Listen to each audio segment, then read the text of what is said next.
I could say that this project started when I came to the United States in September of 2010. I was 25 years old and had spent all my life until then living and studying in Brazil. After completing my BA and my MA at the State University of Rio de Janeiro, I was excited to start my graduate studies at Stanford University. The Division of Literatures, Cultures, and Languages had been created only 1 year before to assemble departments of foreign languages and literatures into a more integrated and collaborative environment. From the beginning, it was clear to me that my studies would follow a very different path than the one I had been used to in Brazil. Some aspects of classroom practices were truly amazing. But sometimes I missed the way classes were conducted in Brazil.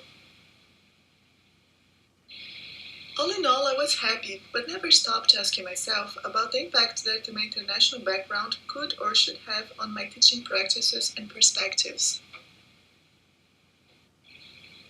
Thus, this project was developed as an attempt to map and understand the international presence of the DLCL. To do so, I observed one class from each department or sub-department at DLCL and had a follow-up conversation with its professor. The project includes associate, assistant, and visiting professors, as well as lecturers. Each professor either comes from another country or has studied and lived abroad for a significant amount of time, in addition to their everyday contact with international students and other scholars. I will now present some of the techniques and patterns employed by them in their classes. Then I will move on to their own opinions on teaching in the US and abroad. Before we continue, let us notice that we are talking here about a limited number of countries, mostly European, that cannot really represent the totality of teaching practices across the world. Going back to these courses, we can see that some standard teaching practices in the American classrooms are present in most of them.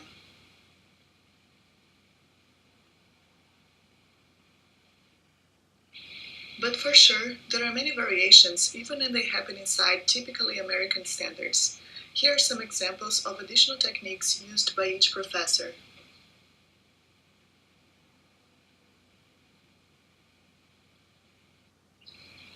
It is important to note that this is only a sample. Of course, their teaching strategies may vary according to course level, content, and student profile.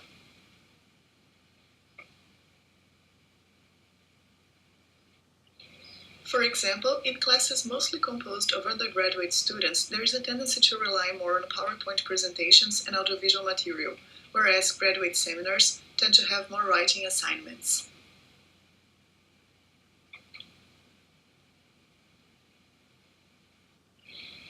On the other hand, classes on medieval and early modern works tend to have a stronger focus on historical data and translation, and classes taught in another language may require a special attention to language learning.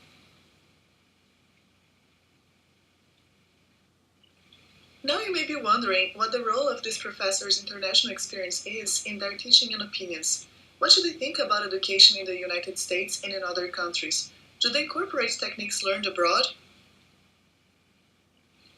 Let us start with the United States and with some professors' comments on how classes are conducted in this country.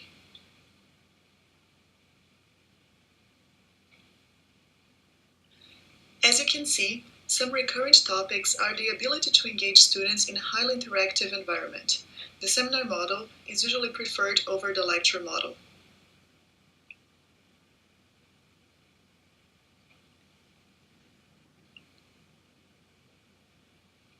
The commitment of professors and instructors to students in a less hierarchical system is another unanimity. Professors were often described as especially available and aware of how they structure their classes.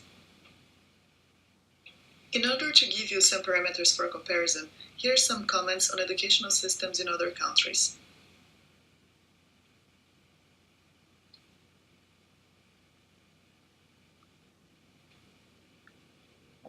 In general, it becomes clear that the other countries at stake here tend to have a more hierarchical structure, with less interaction with the professors that can be counterbalanced by a more personalized work with teaching assistants.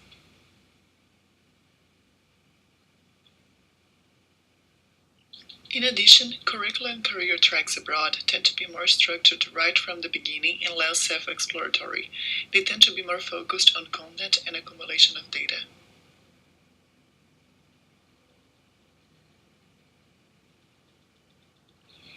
Between good and bad opinions on education abroad, these professors' experiences in other countries helped them have an acute critical awareness of US education vis-à-vis what they have found in other places. We may now ask whether the training abroad does or does not impact their teaching practice in the classes they teach at the LCL. While some of them prefer to keep to standard American styles, others have incorporated other styles into their classes. Usually, they combine specific techniques with a course generally structured in an American fashion.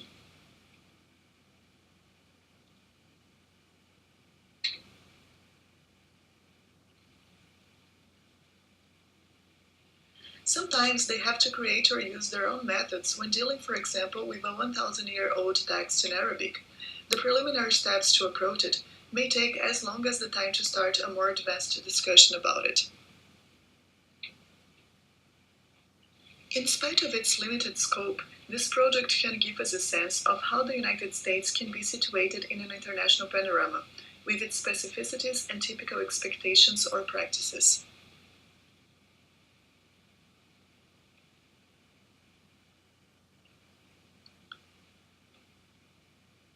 What emerges here is that in the DLCL, an American teaching style is deeply permeated by professors, instructors, and students that, whether or not they are foreigners themselves, do have a substantial training abroad.